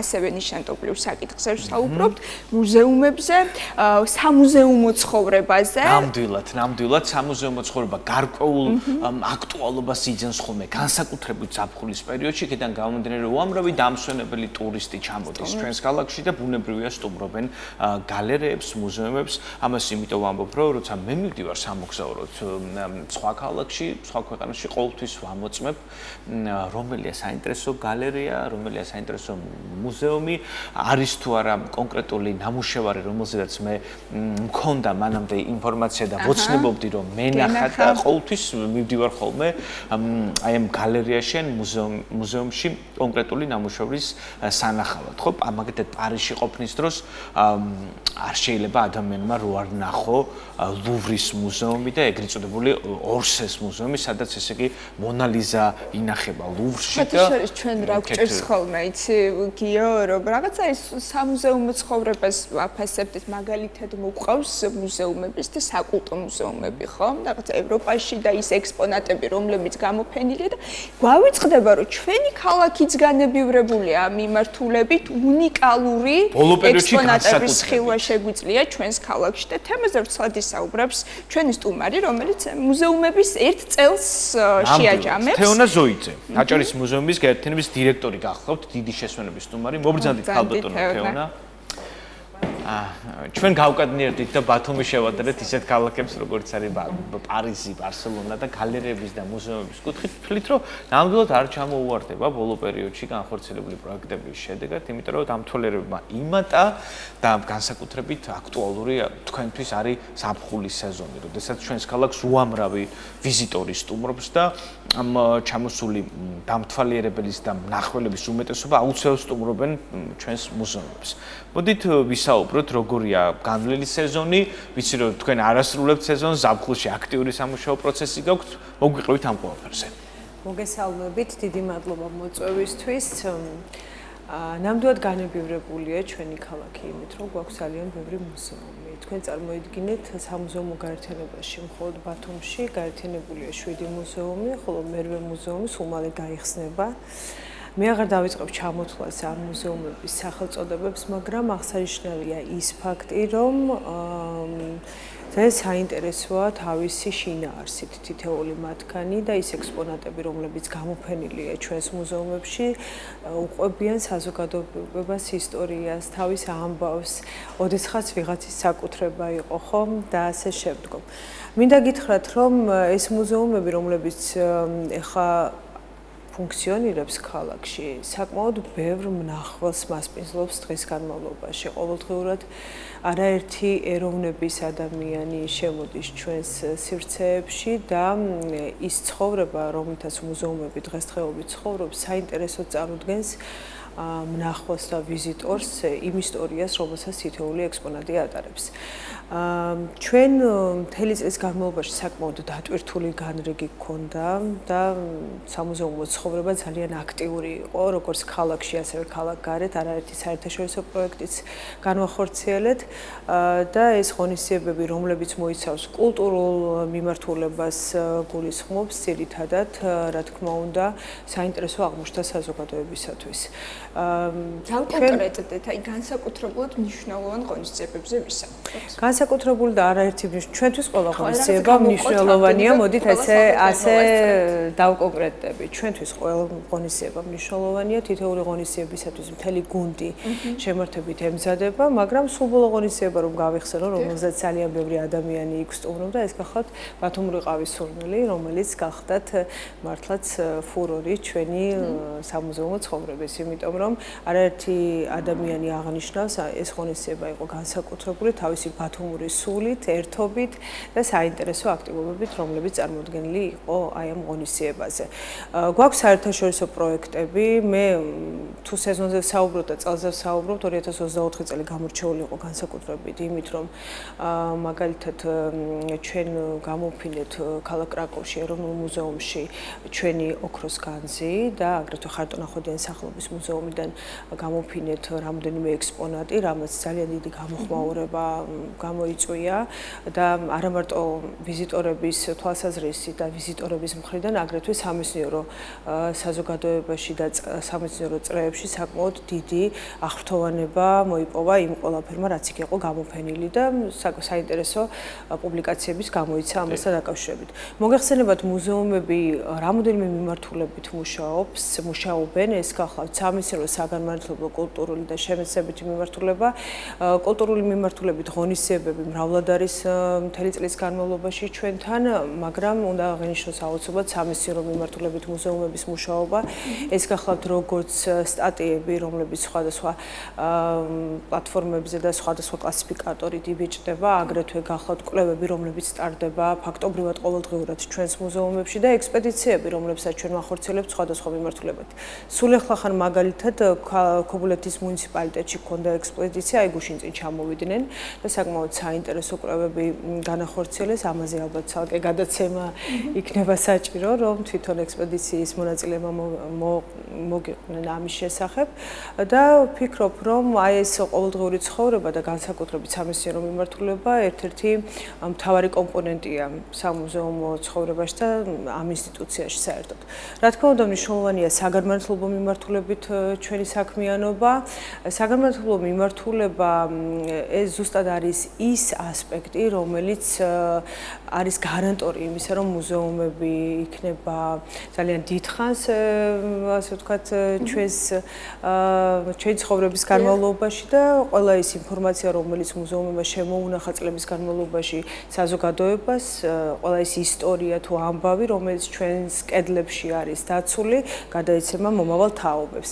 ამ მხრივ მინდა აღვნიშნო დიდი ბოდიში, მინდა აღვნიშნო აუცილებლად კუშეგამეს პროექტი, ეს გახლავთ კულტურა, შემეცნება, განათლება და მეცნიერება, აი ესეთი სახელწოდებით პროექტი, რომელიც გახლავთ როგორც საკვირაო სკოლა, აგრეთვე საზაფხულო სკოლა და სულ აი ეხლა ხანს დასრულდა საკვირაო სკოლა, რომელიც საკმაოდ წარმატებით გაიარეს ბავშვებმა და ვიწყებთ უკვე საზაფხულო სკოლას, ანუ სხვადასხვა მუზეუმებში, სხვადასხვა აქტივობებით გავანებივრებთ ჩვენს პატარებს, ვინც დარეგისტრირდება აი ამ საზაფხულო სკოლაში. ნახეთ, დასაწყისში საუბრობდით იმაზე, რომ ძალიან მნიშვნელოვანი ექსპონატებია გამოფენილი ბათუმის მუზეუმებში და რაღაცა მაინც გული მიგვიწევს იქ ევროპისკენ. იქაც საინტერესოა ბუნებრივია და ძალიან შთამბეჭდავი სანახაობაა, თუმცა მნიშვნელოვანია, რომ ადგილობრივებს ჰქონდეთ ინფორმაცია, რა ხდება აქ, ხომ რისი ხილვა შეუძლიათ სხვადასხვა მუზეუმში. საინტერესოა ამ მიმართულებით რა PR სვლებს და კამპანიებს ახორციელებს მუზეუმების გაერთიანება. რა თქმა უნდა, ჩვენ წლის დასაწყისში ვგეგმავთ, როგორც გვაქვს გრძელვადიანი გეგმა, ასევე მოკლევადიანი გეგმა და მასში ერთ-ერთი ძირითადი კომპონენტი გახლავთ PR-ის მიმართულება.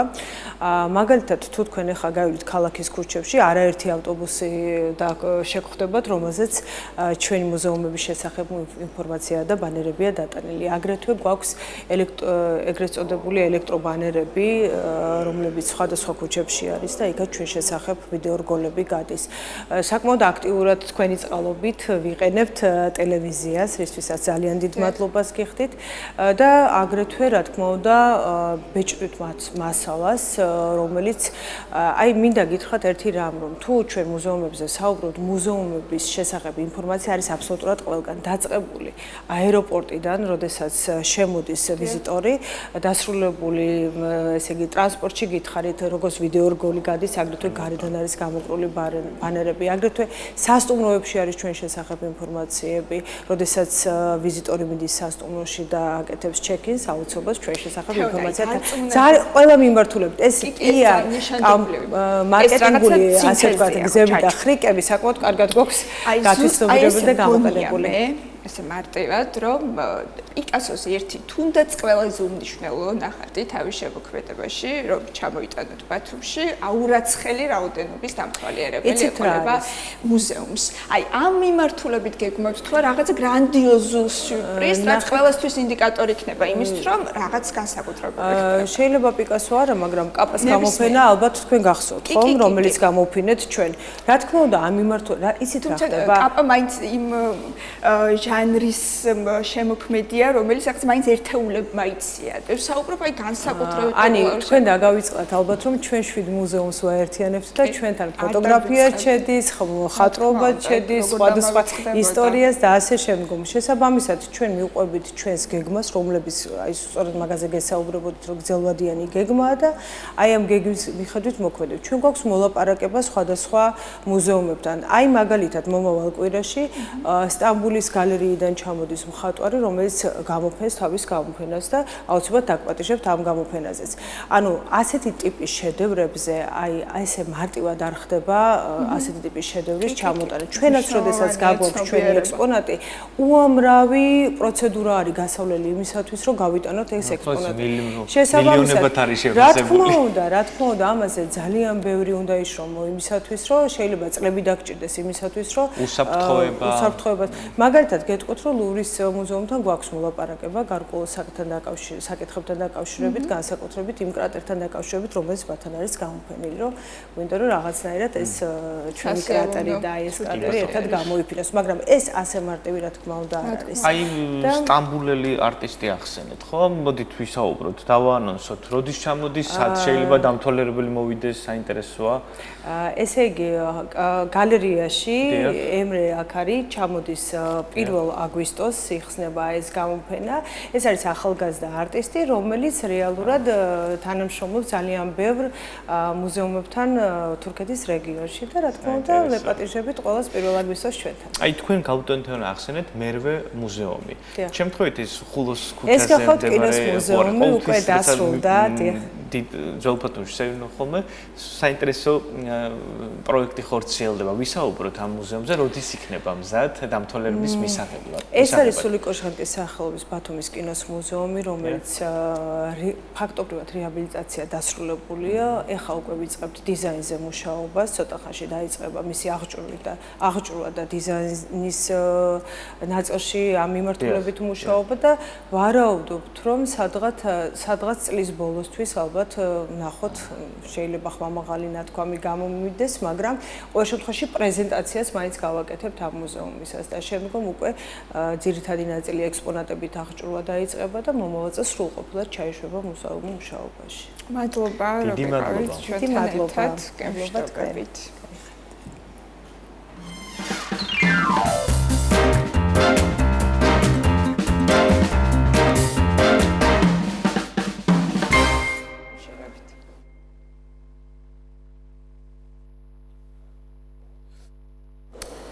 განვაგრძოთ გამოშვებას, ესე იგი, თეატრი, ჩვენი თეატრი, ბათუმის დრამატული თეატრი, ილია ჭავჭავაძის სახელობის იმყოფება თელავში, 300, ესე იგი, უნდა აჩვენონ თელაվել მაყურებელს და იქედან ახლა უნდა ჩაგვერთოს ჩვენი კოლეგა და ასევე ბათუმის დრამატული თეატრის მსახიობი მერი ნაგაშიძე.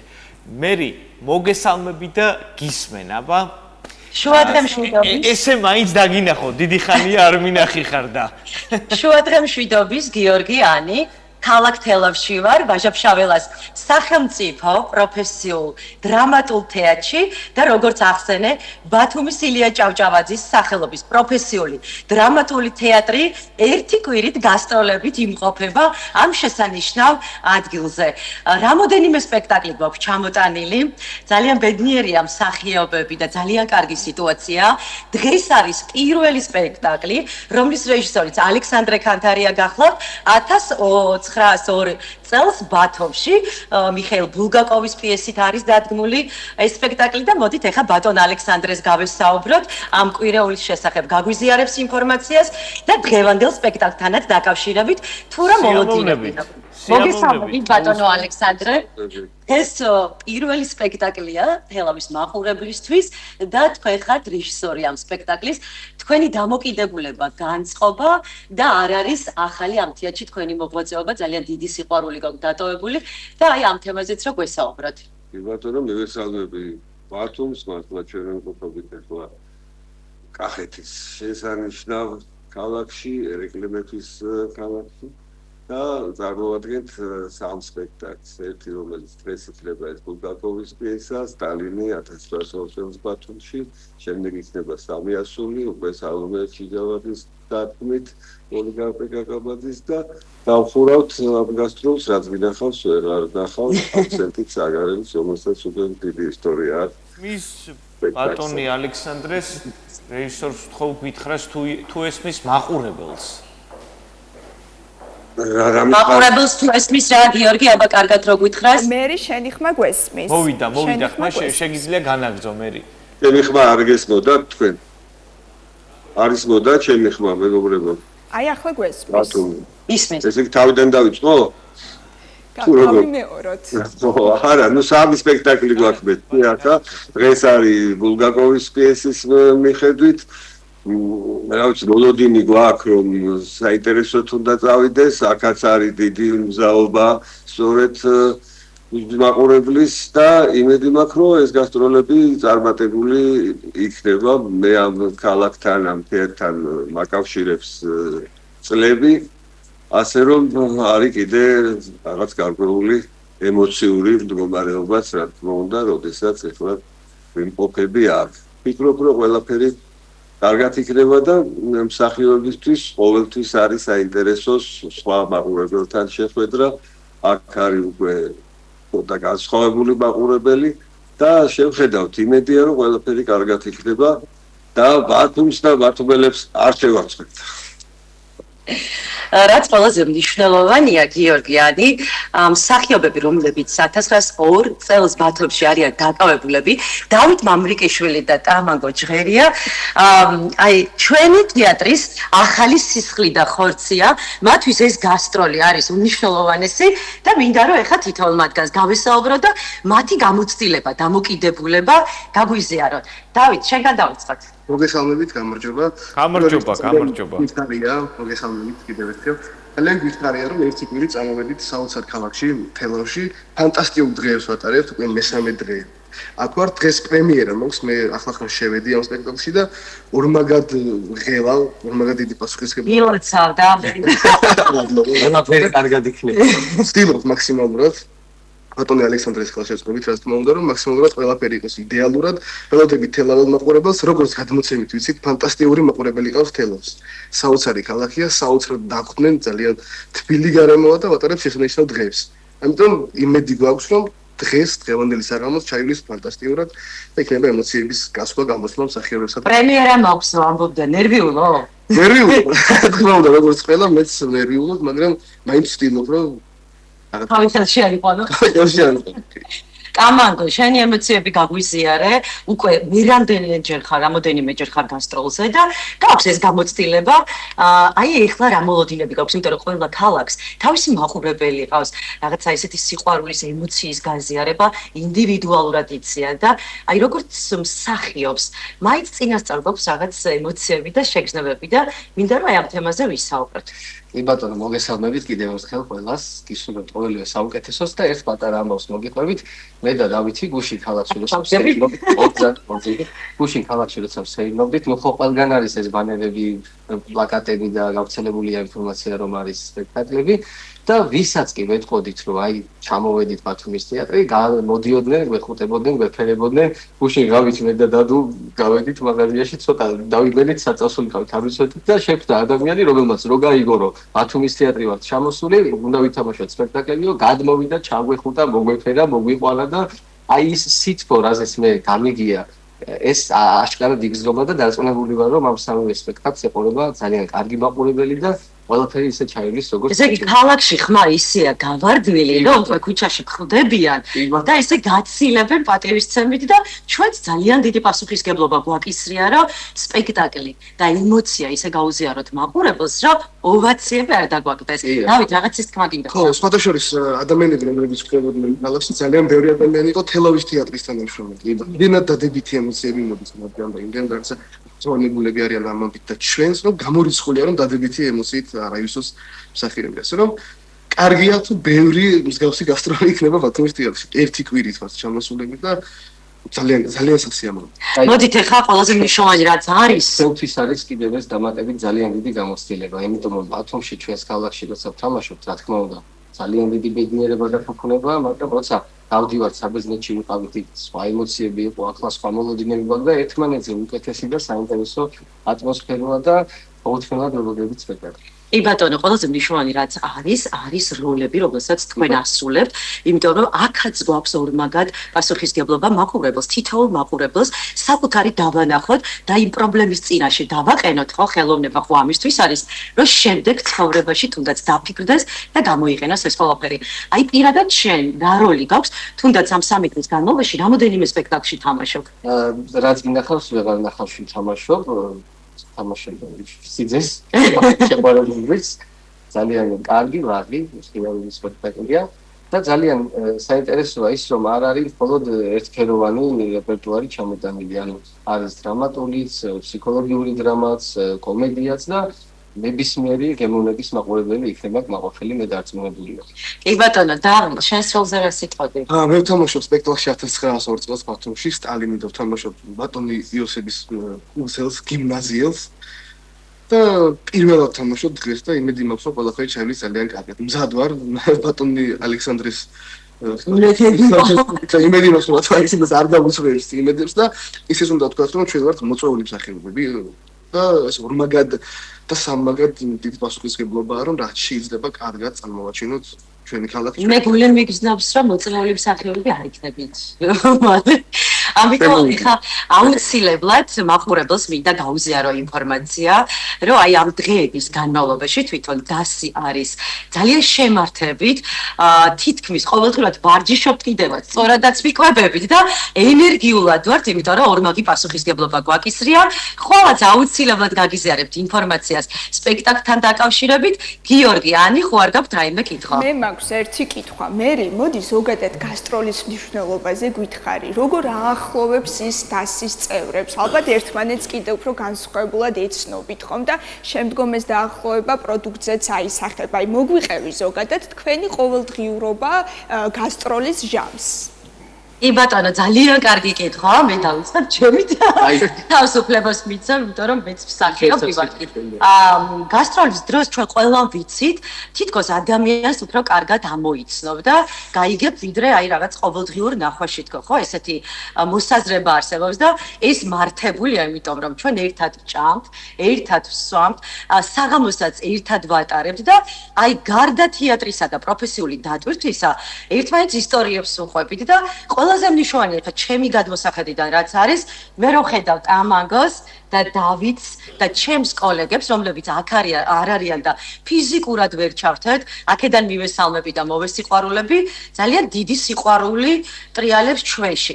არის რა თქმა უნდა პატარ-პატარა ესეთი რაღაც აქტივობები, რაც მოყვება ხოლმე ხელოვნებას, მაგრამ ერთსულოვნება გვაქვს, რაც ყველაზე მნიშვნელოვანია. რა თქმა უნდა, გეთახსები და მე და დადუც გასტროლზე უფრო მეტად გავიხსენით, უფრო მეტად შევეჩვით და მაინც ახალგაზრდა რომ ხარ, ხტები აი პირველად რომ მოდიხარ, ცოტა შეიძლება დაწებული იყო და ეს გასტროლი და ეს ურთიერთობა ამას ხელს უწყობს. ეხა რეპეტიცია უნდა დავიწყოთ, უცილებლად ბატონი ალექსანდრე მეუბნება საღამოს სპექტაკლი ყოფს და უნდა დაგემშვიდო. თქვით საათზე როგორ მიგით მაყურებელს დღეს. მოკითხვა ჩვენს ბათუმს, ბათუმელებს და ყველა ადამიანს ახელეთ და მალალეს მართლობდებით თეატრში. ძალიან დიდი მადლობა დაშიდობებით. წარმატებული პრემიერა და აბა თქვენიცით გეფერებით. ისევ ხელოვნებაზე ვაგრძელებთ საუბარს. ბათუმის სახელმწიფო მუსიკალურ ცენტრში ბათუმი კულტურის დედაქალაქი 2025-ის ფარგლებში ძალიან საინტერესო ღონისძიებათა ციკლია დაგეგმილი. უკვე შედგა 10 ივლისს ვაჟა აზარაშვილის, კომპოზიტორ ვაჟა აზარაშვილის შემოქმედებისადმი მიძღვნილი საღამო. ყველა ვინც დაესწრო აღნიშნა, რომ იყო ძალიან შთამბეჭდავი მუსიკალური ჰანგების მოსმენა და ხვალ 24 ივლისს უკვე კომპოზიტორ ნუნუ დუღაშვილის შემოქმედებითი საღამო შედგება. ვრცლად თემაზე ვისაუბრებთ ჩვენ სტუმრებთან ერთად. წარვადგინოთ ისინი: აჩიკო ბერიძე, მომღერალი პარლამენტის წევრი და დავით მაზანაშვილი, საქართველოს ქალთა კამერული ორკესტრის მომბრძანდით ბატონებო. მომბრძანდით. გვახარებს თქვენი სტუმრობა. მონუმენტური მნიშვნელობის შემოქმედებაზე ვსაუბრობთ, ხომ, როცა ბატონ ვაჟაზე და ქალბატონ ნუნუს მუსიკალურ კომპოზიციებს ვეხებით. მოდით შევაჯამოთ ის კონცერტი, რომელიც 10 ივლისს გაიმართა, გაგვიზიარეთ თქვენი შთაბეჭდილებები, როგორი იყო ღონისძიების კონცეფცია. აჩიკო დავიწყოთ თქვენგან. მოგესალმებით, პირველ რიგში დიდი მადლობა, რომ დაგვეთმეთ დრო. ძალიან მიხარია, რომ კულტურულად ძალიან ისეთ ცხელი ზაფხული გვაქვს. ძალიან საინტერესო, მრავალფეროვანი, მოგეხსენებათ ბათუმი ერთი წლით გამოცხადა ქართული კულტურის დედაქალაქად. რისთვისაც ძალიან დიდი მადლობა მინდა გადაუხადო ბატონ ირაკლი კობახიძე, საქართველოს პრემიერ-მინისტრს, საქართველოს კულტურის მინისტრს ქალბატონ თიკარუხაძეს და ადგილობრივ ხელისუფლებას ბატონ სულხან თამაზაშვილს. ეს ძალიან მნიშვნელოვანია ზოგადად, იმიტომ რომ რეგიონალური კულტურა საჭიროებს მხარდაჭერას, იცით რომ გენიოსები გვყავს და ჩვენ საქართველოს ეს ველურად იბადებიან ესე იგი ნიჭიერი ადამიანები და საბადო ვართ ხო და ჭირდება ამ ადამიანებს ადგილზე მოკითხვა და ადგილზე მოკეთ რეგიონალური კულტურის განვითარება და მხარდაჭერა. ამიტომაც მადლიერი ვარ რომ ბათუმიც ამ კუთხით გამოირჩევა ნიჭიერი ხელოვანებით და მიხარია რომ ამ მთელი ციკლი რომელიც მოიცავს მთელი დიდი კომპოზიტორების შემოქმედებით საღამოს მიხარია რომ ადგილობრივი შემსრულებლები და მუსიკოსები არიან ესე იგი ჩართულები და წარმოდგენილი ამ საღამოებში და პირველი იყო ბატონი ვაჟა აზარაშვილი, რომელზეც მაესტრო თავად ისაუბრებს, იმიტომ რომ მას ძალიან კარგად იცნობდა მის შემოქმედებას, არაერთი კონცერტის მუსიკალური ხელმძღვანელი ყოფილა მისი ბატონი ვაჟესი და აი ამ როგორ ჩაიარა მას უფრო უნდა კითხოთ დავით გვესაუბრეთ, აი რა არის ის მთავარი მახასიათებელი, ასე რომ აღწეროთ, რაც ახასიათებს ბატონი ვაჟას მუსიკალურ კომპოზიციებს. მადლობა პირველ რიგში მოწვევისთვის. ხო, აი აჩიკომ თქვა, რომ 75 წლის იუბილე გაკეთდა თავიდან, მაშინ ბატონი ვაჟა იყო ძალიან ჩართული და ძალიან ესე კარგად მახსენდება მასთან მუშაობა და ძალიან დიდი ადამიანი იყო და იმის მერე ისე მოხდა, რომ აი ესეთი გრანდიოზული იუბილე ამ ადამიანის დიდ საკუთრებულ დარბაზში არ ჩატარებულა და ნათიამ მისმა შვილმა გითხრა კიდევაც, რომ ესეთი სიყვარულის საყვედურივით ქონდა, რომ რატო აღარ მიკეთებს დათო და ისე გული დამწყდა ეს მითხრა ნათიამ გარდაცვალების მერე. აი შემდეგ აჩიკომად ძალიან მაგარი ინიციატივა გააკეთა აქ და გადმოვედით ბათუმში და გააკეთა ათივლის და შეევეცადეთ, რომ რა თქმა უნდა ყოფილიყო ადგილობრივი მომღერლებით, ისე როგორც თბილისელი მომღერლებიც, ხო? და ვისაც უმღერია ბატონი ვაჟა ქონდა რაღაცა შეხება და რა ვიცი, მაყურებელმა ძალიან თბილად მიგვიღო, მე მგონი გამოგვივიდა თბილისაგან. აი, ახალი თაობა რამდენად იცნობს ბატონი ვაჟას ან ხალბატონი ნუნუს შემოქმედებას, საინტერესოა, აბა? ძალიან მნიშვნელოვანია ის ამბავი, რომ ბოლო აი ესე ვიტყვი 10 წლის განმავლობაში ძალიან აქტუალური გახდა ახალგაზრდა თაობაში ქართული სიმღერა.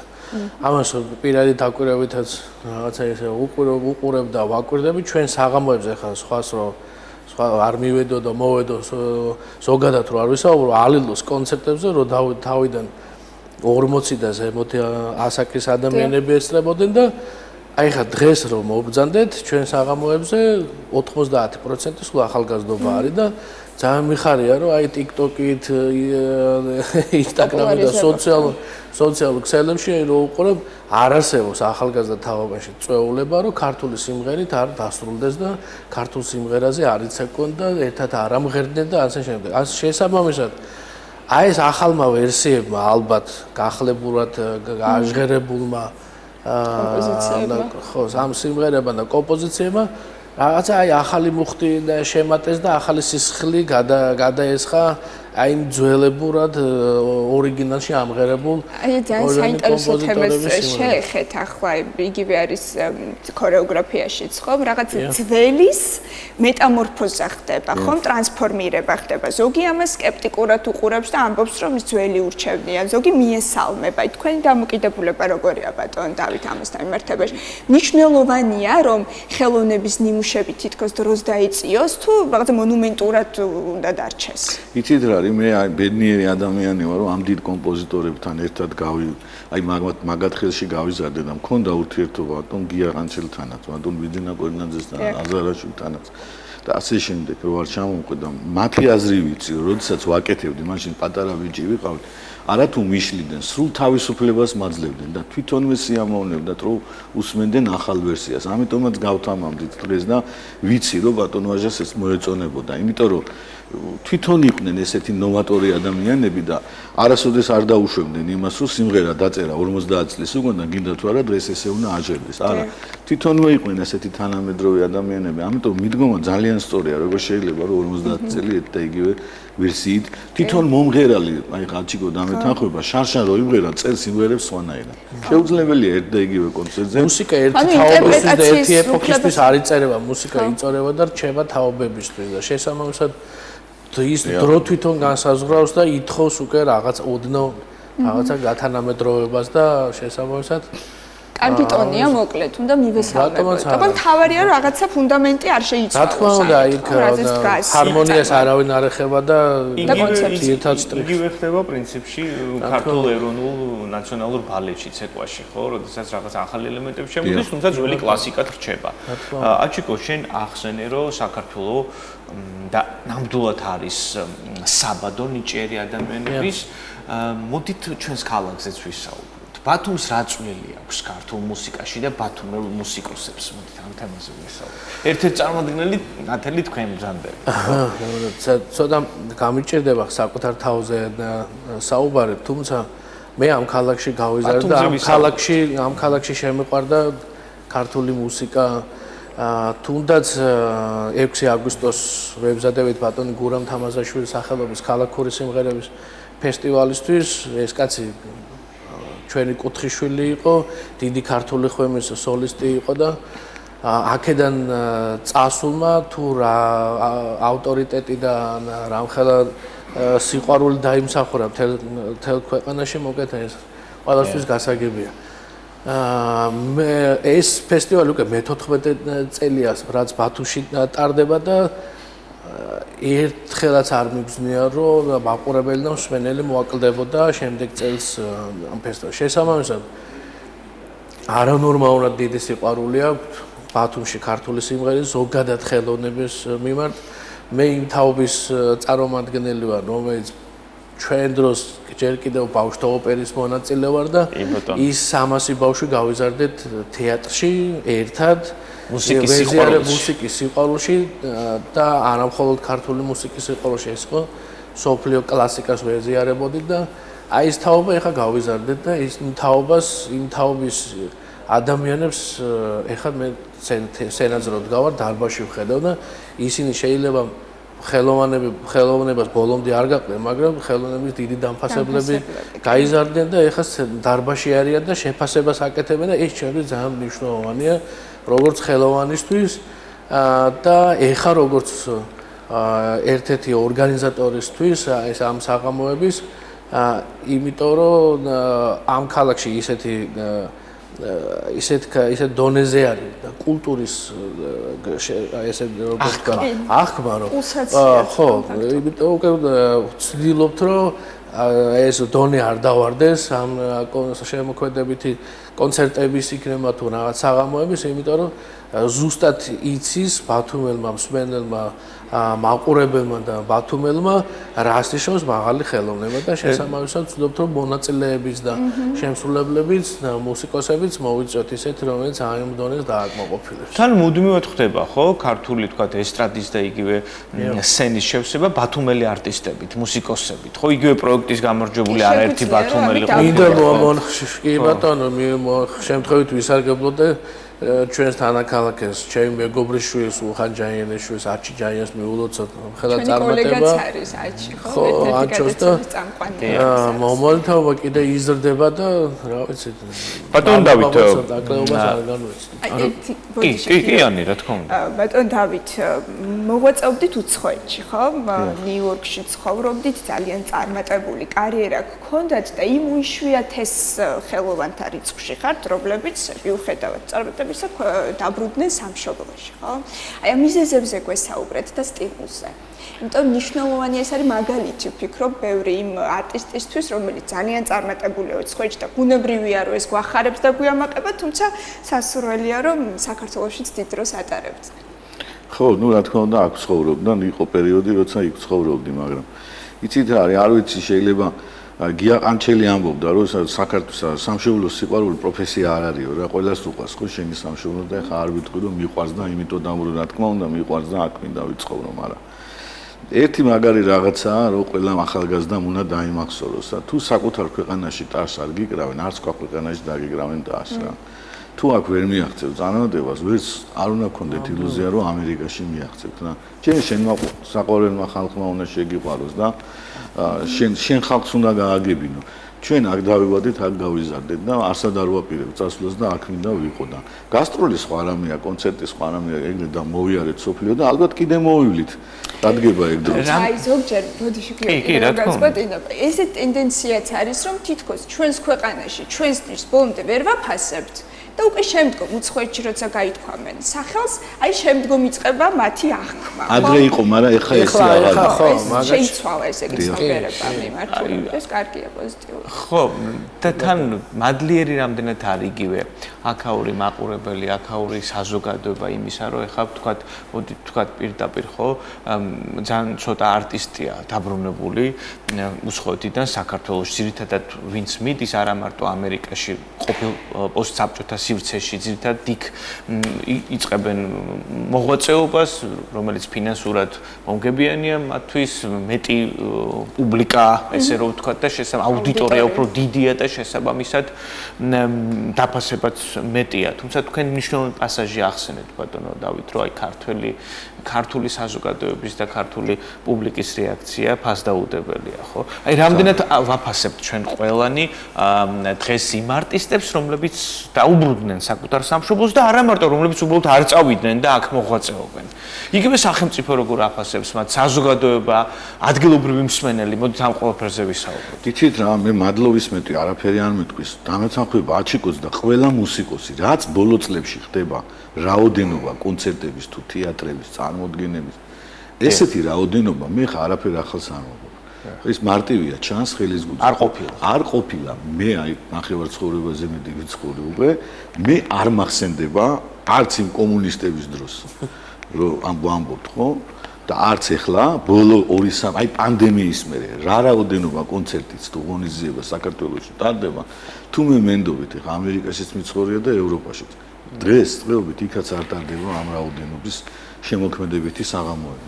ამ ხრივ მე არ ვიცი ხა დღეში 2 თუ ჩავატარებთ არ ვიცი და ყოველ დღე რაღაცა ხდება ჩვენ ქვეყანაში და ამ ხრივ კულტურული ცხოვრების ხრივ მე დანაკლისს ვერ ვხედავ. აი უბრალოდ ბრმა უნდა იყო რომ ეხლა ეს თქვა რომ რაღაცა დანაკლისია. არ ვიცი ეხლა დილაზე შუადღეს და საღამოს თუ დავნიშნავთ კონცერტი. წინასწარ გაწერილი გაქვთ უკვე მთელი შემოდგომა. მთელი წელიწადი გვაქვს გაწერილი.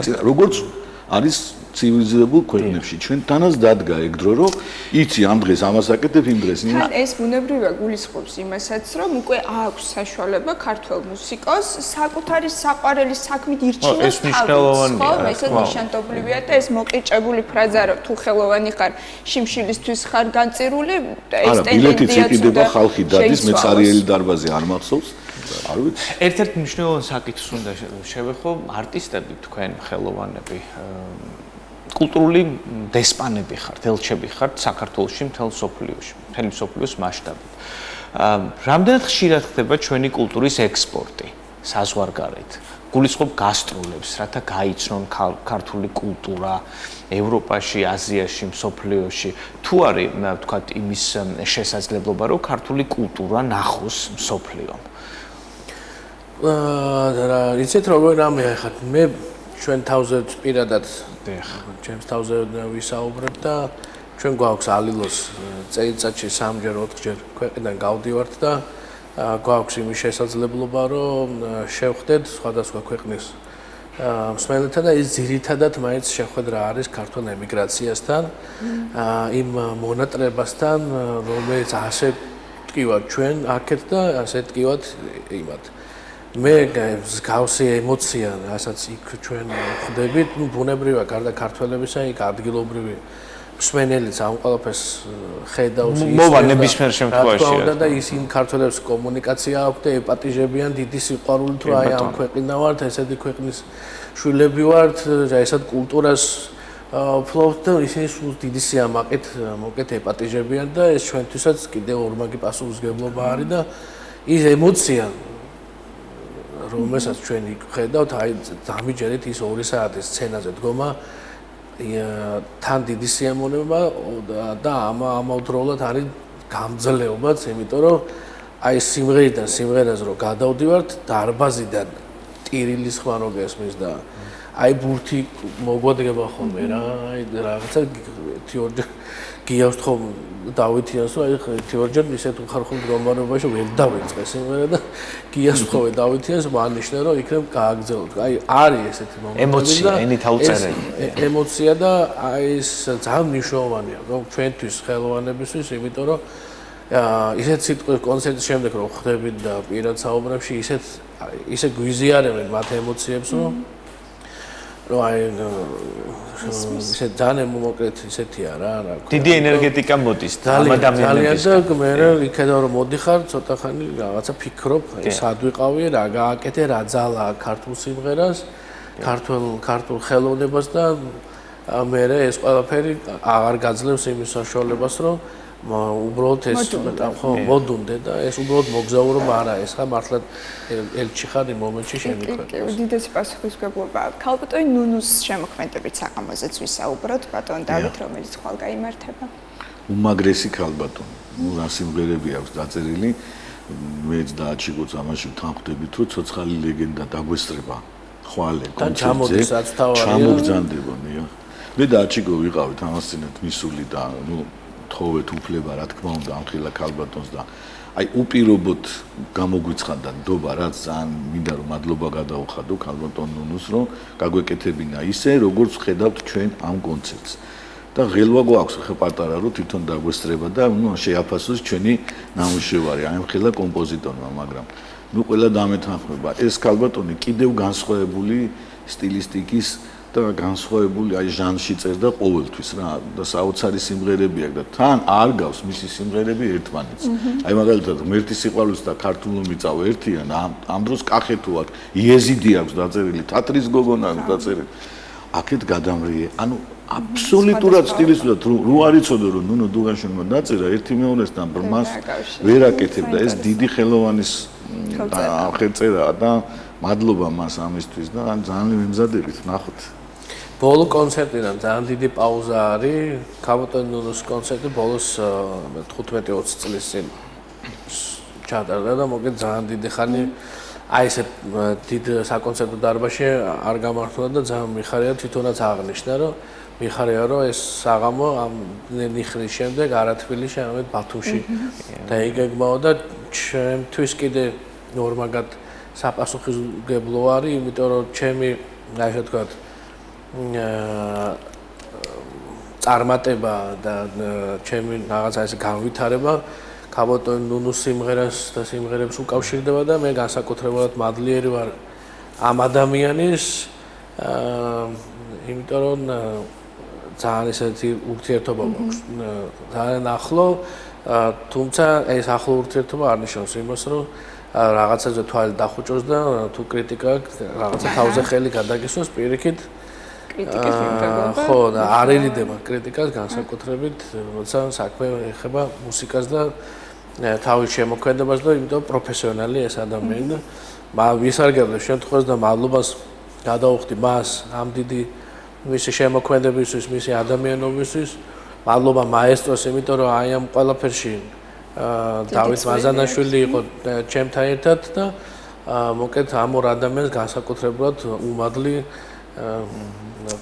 ჩემ დიდი სიყვარულით და მადლობა იმ ადამიანებს ვინც ამ ღონისძიებაში ჩართულები არიან ორგანიზატორები ანკა სალუქვაძე და დაწყებული ტექნიკური მოკეთ პერსონალით და მადლობა მონაწილეებს რომელიც მრავალფეროვანია ესე იგი თითქმის ყველა ანსამბლი ყავს მოწვეული 7 კაცა ქართული ხმები თეატრალური კვარტეტი ალილო ახალი შექმნილი კვარტეტი არის ესეთი მოდით დრო და ადგილი ვთქვათ კიდევ ერთხელ და რერო კობულეთელი